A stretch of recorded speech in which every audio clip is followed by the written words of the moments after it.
Curan-curan. Nah, kita mau tunggu curan-curan. Oke.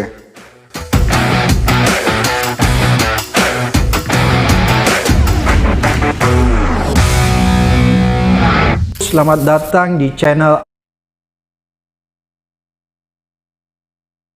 Ini coba kita lihat sebentar ini Bu Oni sama Abraham Samad akan ada podcast ya terkait tentang ada dokumen Hasto yang katanya disimpan di Jerman. Coba kita lanjut.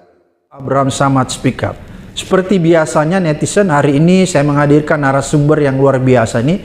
Ini sahabat kita semua ya, Profesor Dr. Koni Rahakundini Bakri. Assalamualaikum Bu Koni. Waalaikumsalam Komandan, apa kabar? Selamat pagi waktu Moskow dong. Saya masih jam 10.48. Oke, netizen, kita melakukan Zoom jarak jauh ini dengan Prof. Koni. Beliau sedang berada di Rusia karena beliau adalah profesor di sebuah universitas tertua di... Kita nggak tahu ini apa sih sebenarnya maksudnya atau ya isi dari dokumen yang katanya disimpan di Rusia, di Jerman ya kalau nggak salah sama Ibu Koni yang dititipkan sama Hasto. Coba kita dengar penjelasan beliau. Rusia ya, sedang mengajar di sana. Tapi karena berhubung topik pembahasan kita hari ini cukup penting agar kita bisa meluruskan jalannya penegakan hukum Bu Koni ya. Karena penegakan hukumnya ini agak mencela-mencre, mencong. Oleh karena itu kewajiban kita berdua dalam diskusi ini ingin meluruskan Bu Koni ya. Seperti kira-kira begitu. Bu Koni, ini kan ada yang menarik. Jauh hari sebelumnya Ibu Koni sudah pernah di beberapa media, bahkan di satu podcast ya, menyatakan bahwa saya mendapat kabar nih, Hasto itu segera tidak lama lagi akan ditersangkakan KPK. Dan itu mengguncang semua orang ya. Dan pernyataan Ibu Koni hari ini terbukti.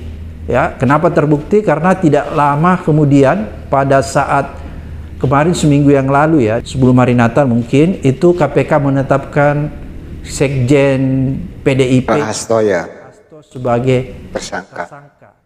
Dan orang kembali mencoba flashback ke belakang bahwa ternyata apa yang disampaikan Ibu Koni ini luar biasa menjadi kenyataan hari ini.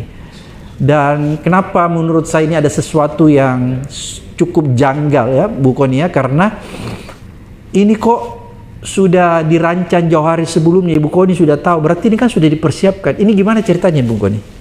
Ya kalau tentang Hasto kan udah lama sih ceritanya mau Ceritanya dari sini dulu aja deh. Cerita bahwa aku sempat pulang ke Jakarta waktu itu. Kemudian ada beberapa pertemuan lah. Untuk beberapa pertemuan, terutama saya diundang oleh salah satu bank untuk bicara tentang proyeksi perbankan di 2025 dalam kaitan geopolitik. Itu sebenarnya tujuan saya ke Jakarta. Ketika saya tiba, saya tuh dihubungi oleh sahabat saya sebutnya adalah aparat merah putih, ya kan?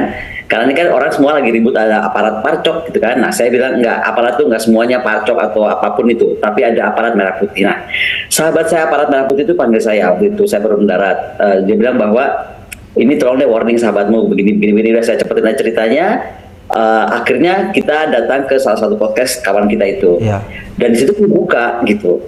Saya ingat sekali waktu itu saya sampaikan ke urutannya. Saya cepetin aja ya, kita lihat endingnya. Boleh lagi atau lupakanlah untuk kasus yang dihukum 6,5 tahun apa gitu. Nah, harusnya kan diurut kalau memang mau bikin. Sekali lagi saya bukan ngajarin ketua KPK, tapi kalau saya jadi punya kesempatan jadi ketua KPK, yang saya pengen paling penting itu